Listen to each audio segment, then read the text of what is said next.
My name is Matthew Price. I'm a nursing student at the University of Arkansas in Little Rock.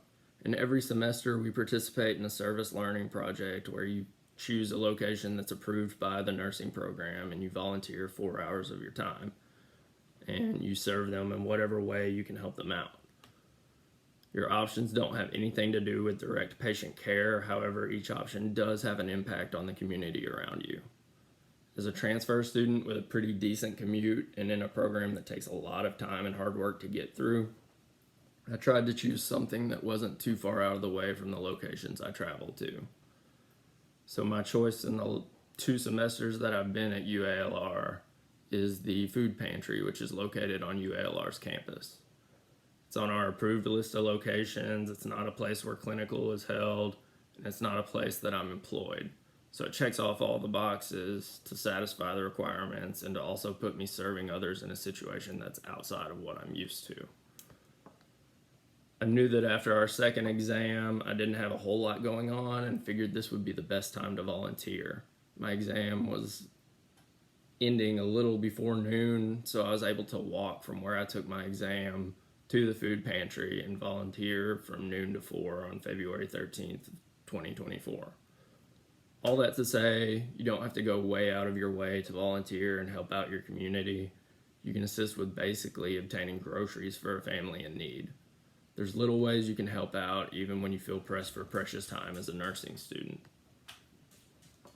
So I'm not going to sit here and tell you that it's an enjoyable experience or make it sound super fun and exciting, but I will tell you that it's beneficial use of your time, especially if you have an interest in health or aspects of healthcare.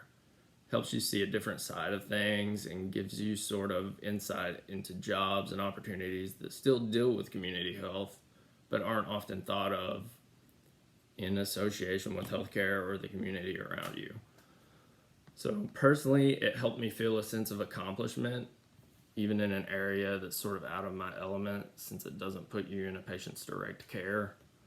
This is actually part of our clinical, even though it's not a typical clinical experience, it's incorporated into the UALR's nursing program.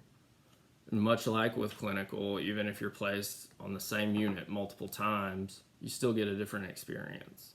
So I had a different experience and perspective this semester at the food pantry than I did last semester. Based off my experience last semester, I knew that as a student, your role could revolve around 2 things at least, which is stocking and preparing online orders.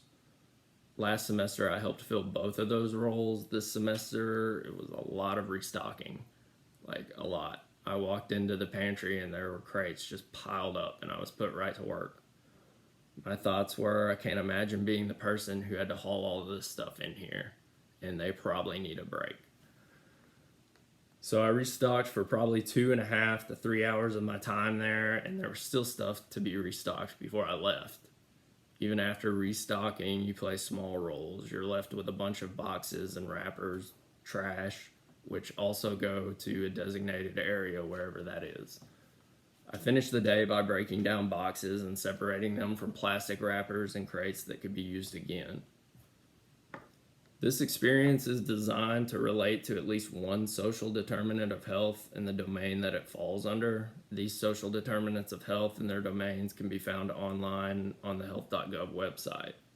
This website lists some examples of social determinants of health, which include safe housing, discrimination and violence, education, job opportunities, polluted air and water, language and literacy skills, and access to nutritious foods.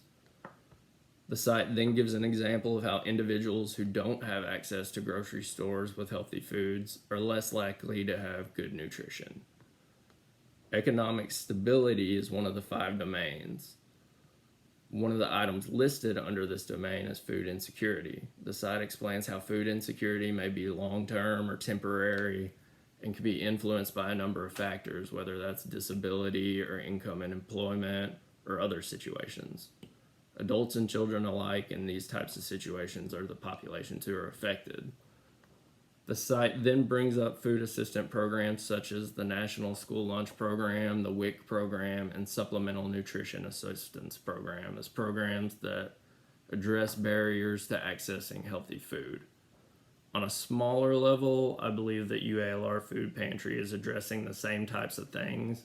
And I say smaller because UALR's Food Pantry isn't as well known as the programs I just mentioned. Either way, the UALR Food Pantry is addressing some of the basic needs of the community that surrounds them. Perhaps it's easier on the disabled population to have someone pick out their groceries for them, or even just lay the food out to make it easier to access everything. They can mark the things they want or need on a list that's provided by UALR and then have someone else gather those things together for them. So I feel like that's one of the potential ways I was helping them out in my role as a student.